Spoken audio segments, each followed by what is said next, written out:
La BD Prison et Ciel, tome 2 donc, de votre trilogie, Anis El Amouri. Alors il y a trois personnages. D'abord, pour celles et ceux qui n'auraient pas lu le tome 1, d'abord rappelez-nous, dans Il brûle, qui sont Georges, Ongle et Pluie.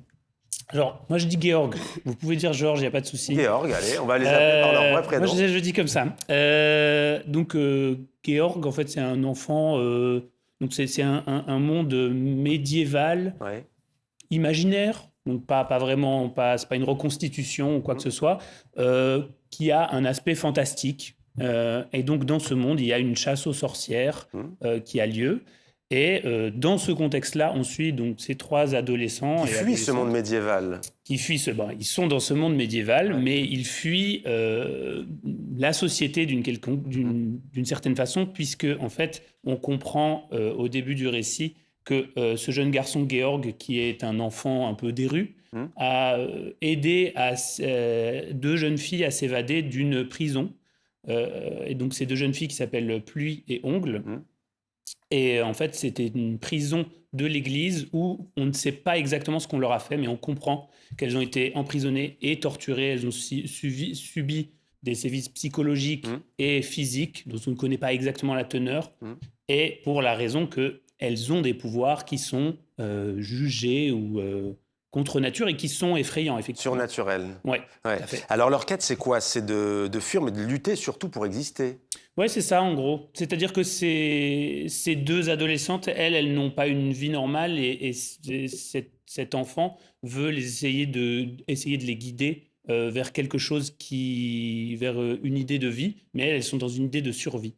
Et dans ce contexte-là, elles sont aussi pourchassées par disons, un inquisiteur qui s'appelle le Mage. On ne sait pas grand-chose sur lui.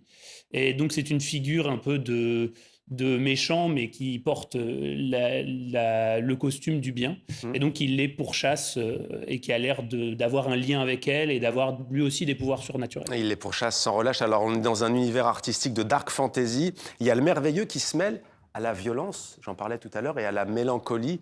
Vous aussi, comme le disait Daoud, vous avez bien entendu cet univers de dark fantasy, mais vous laissez libre cours aussi à vos envies, à vos inspirations sur le plan artistique. On va parler du dessin, d'ailleurs.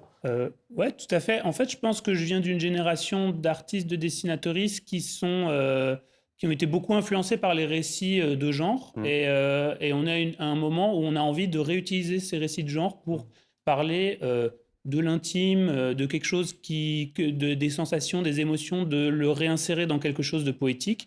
Et moi, je suis assez convaincu que les récits de genre, en l'occurrence, dans un récit de médiéval, de dark fantasy, disons, j'y vois une forme de poésie qui parle super bien de la condition humaine et qui peut souligner et appuyer des sensations qu'on a et qui permettent d'en faire je dirais pas une métaphore parce que j'aime pas tellement le mot, mais un univers où on peut se projeter et on laisse de la place aux gens de se projeter. Alors vous êtes belge, la Belgique, bastion de la BD, du dessin notamment, c'est l'un des grands pays de la BD.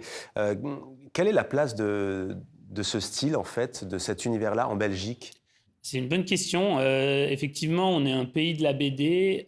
Ça fait beaucoup partie du patrimoine de la Belgique. Ouais. Le problème du patrimoine, c'est que c'est souvent le patrimoine des auteurs décédés. Et donc, en Belgique, on a aussi une grosse idée de ce qu'est la bande dessinée.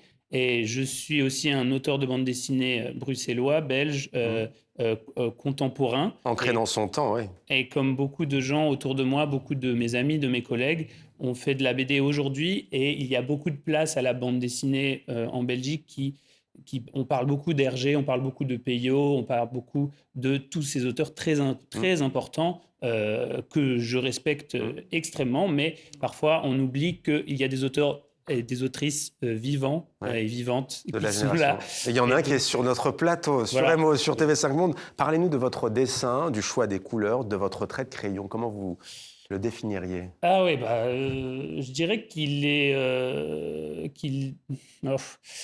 je dirais qu'il est instinctif. Enfin, je suis pas quelqu'un de très, jamais été quelqu'un de très propre. Et à un Mais vous moment, dessinez en ayant d'abord bien le script dans votre tête et c'est le dessin qui s'adapte à l'univers, ou est-ce que c'est le dessin qui prend le pas justement pour... C'est les deux. Ouais. En fait, j'utilise beaucoup de métaphores cinématographiques pour parler de comment j'écris et comment je conçois des scènes parce Mm. que je dessine en même temps que j'écris les dialogues, etc. Mm. Et que j'ai un peu l'impression d'aller à un tournage avec ma caméra et d'avoir des actrices qui sont avec moi et de voir Ouais. comment on joue avec ça. Donc, je me C'est très nourris du rythmé, ouais. dessin et Mm. je me nourris du texte et on va sur un endroit et on commence un tournage Mm. et on voit ce qui se passe, quoi. Donc le Prison et Ciel, c'est le deuxième volet. Le troisième sera pour quand, pour les fans qui nous regardent? On va laisser déjà profiter de celui-là. Ouais, on va faire ça. On va faire ça. Voilà donc. On rappelle les éditions Six Pieds Sous Terre, aussi très belle maison d'édition.